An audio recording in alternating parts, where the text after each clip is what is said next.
ESPN has KHALIFA Diop ranked as the 4th best center in the 2022 draft. So let's see what the hype is all about.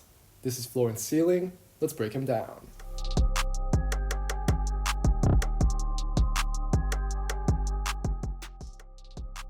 ESPN considers KHALIFA Diop to be the 4th best center in the 2022 draft, while many big boards don't even have him in their top 60. It might seem like the Senegal big man is hidden away in Spain, but he's averaging about 15 minutes per game in the prestigious Spanish league. At 6'11" with a 7'2" wingspan and a frame that can still grow, let's get into Diop's game.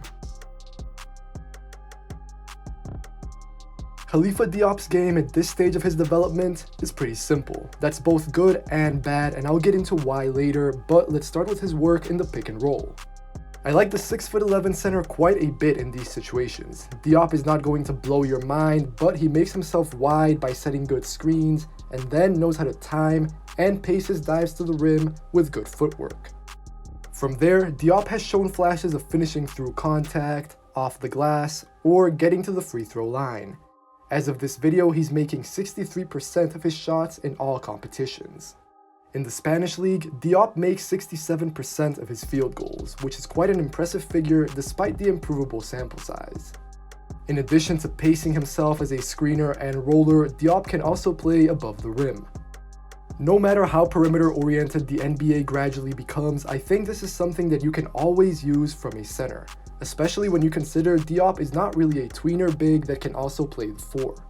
At 6'11" with a 7'2" wingspan, Diop is an easy lob target for guards. It is easy to envision the Senegal center playing in a simple role in today's NBA.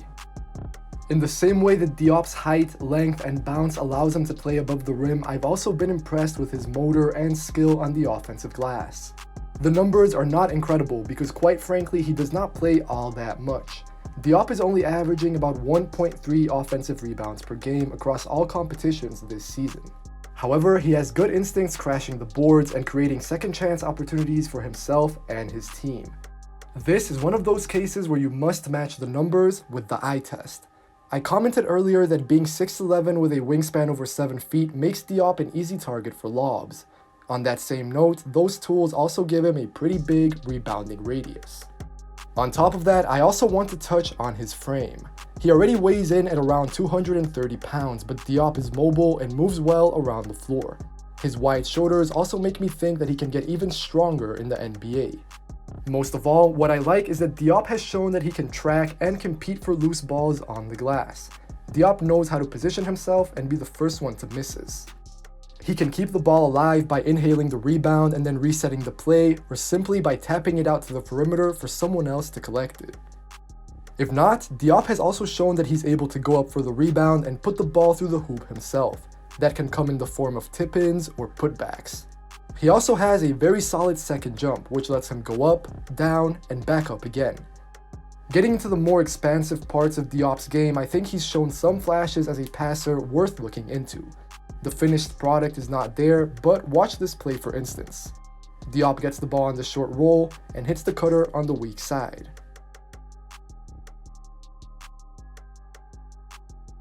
Or here, the execution is not spot on, but you can see him process and make the right read. This last play is also nice, with Diop playing above the rim and then showing the poise to make the right wraparound pass.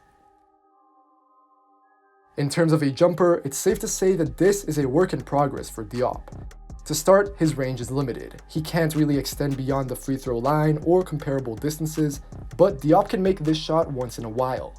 The jumper is a little flat, and sure, it's still inconsistent, but I don't think his mechanics are that flawed. His free throw percentages, which have always hovered around 55%, are not overly encouraging. But despite that, I think there's enough to work with. And I don't think Diop needs to be a three-point shooter to carve out a role in the NBA. In terms of other signs of self-creation, the game, once again, is pretty simple for Diop. He can steal down low, and then he prefers to turn left and finish off glass. You can see that here. Diop's offensive repertoire is very simple, but I think he can still be effective in spite of that. Because Diop's game is so simple right now, he does not have too many weaknesses. It's more so that he lacks strengths. And of course, the less versatile someone is, the lower their potential probably is. However, the one thing that really stood out to me as something that Diop has to improve are his hands. This is imperative for any basketball player, but especially for a center. The passing flashes I mentioned earlier are fine, but Diop's assist to turnover ratio is fairly bad. However, most of his turnovers do not come because he is making bad reads or being overzealous with his passes. Rather, it's that Diop fumbles a lot of easy passes. He has to get better in this area because in his NBA role, and really his role in any league in general, it's predicated on catching passes and lobs on the way to the rim. If something that's essential to his projectable fit is a weakness, then it becomes tougher to truly trust in Diop's offensive package. Defensively, I consider Diop to be a fairly long-term prospect. This does not mean that he is undraftable or anything, but simply that he will really have to get better. The first thing that pops out is that Diop is too sped up when guarding the pick and roll. Diop really lacks poise and patience. Whenever he's guarding screens, Diop is far too upright. This means that he can't turn or move sideways and backwards as well as he would like. Secondly, Diop must improve at playing the lane between the screener and the ball handler. It's a cat and mouse game, and Diop takes the wrong angles too often. He opens up his body too much, which puts his team in vulnerable positions. Either Diop has to scramble and recover and then fouls trying to catch up, or this puts the stress on his teammates to make up for his mistakes. Otherwise, as I will get into shortly, Diop also struggles to come up high on screens. However, I don't think Diop's pick and roll shortcomings on D are entirely his fault. I think his team at times has done a poor job at putting him in positions to succeed. Oftentimes, Diop will do okay or at least not too bad, but the team defense is lacking in terms of communication and rotations. As you can see in these plays, whenever Diop is asked to come up high, his team is then effectively playing 1-on-2 in the backline. This is not just his fault. For now, let's talk about Diop's switchability and ability to guard on the perimeter. Like the rest of his defense, this is pretty raw. It goes back to what I said about Diop reacting to screens. He's too upright, which then makes him too slow to turn and backpedal. Really, this should not be happening. Now, I want to stress that this is not a case of Diop being a stiff big. We've seen on offense that he is fairly mobile and agile, but he's just really green and undisciplined down the other end of the floor. When he gets to the NBA, be it this year or whenever, I expect him to need plenty of time in the G League or behind closed doors to polish his defense. This idea also extends to Diop's rim protection. Going into this video, this is where I expected Diop to be at his most natural, yet I think he will need a lot of work.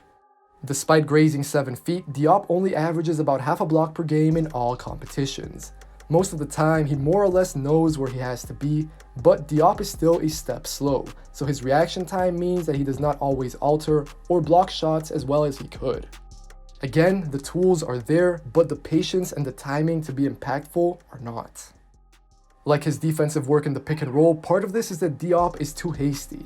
Rather than staying down and using his size to make a difference, Diop feels the need to chase the block. Again, he could do with just being more patient and understanding that his size and positioning can deter attackers. Like I said though, rim protection is really what should come easiest to Diop. I say easiest in a relative way because obviously working on timing and positioning is complex. But his tools, such as his size, length, agility, and bounce, already give him margin for error. This is why every once in a while, you'll absolutely see Diop leap off his feet for a big block at the rim. These types of plays in these clips are what I want to see from the 19-year-old big more often. Finally, I'd like to go back to his pick and roll defense. I mentioned earlier that his problems there were not solely his fault, and I think we'll see that more often as the season rolls on. These clips here are from mid-December, one of Diop's most recent games. As you can see, Diop is much better when he doesn't have to meet the screen as high. If he can hang back a little bit more, he can still come into the play with his length, but the angles he takes defending are not as risky. That cat and mouse game that I mentioned earlier becomes a lot more playable, and Diop can then get steals and stops. That's not to say that he won't be able to switch in the future, I just think Diop is much better off in a more conservative scheme right now. Right now, ESPN has Diop ranked as the 32nd best prospect, and I think they've had him as high as 28th. The reason I'm using ESPN is just because right now, simply put, they are still the best in the business when it comes to this, so their opinion is not only well respected, but it is well informed. Now, do I think that Diop is the 4th best center in the class, like I said at the top of the video? Maybe not, but I do think that range sort of in the late first round might be a bit too early, but certainly, 30 to 45, I think that's perfectly feasible. I think Diop, like I said in the video, he does not have the most creative or maybe aesthetically pleasing game. He's very dependent on others, be it in the pick and roll, playing above the rim, or rim running. He's very reliant on guards feeding him the ball. He's not really a guy that you're going to give the ball to, be it in the post or, facing up or whatever, and he's not really going to create his own shot.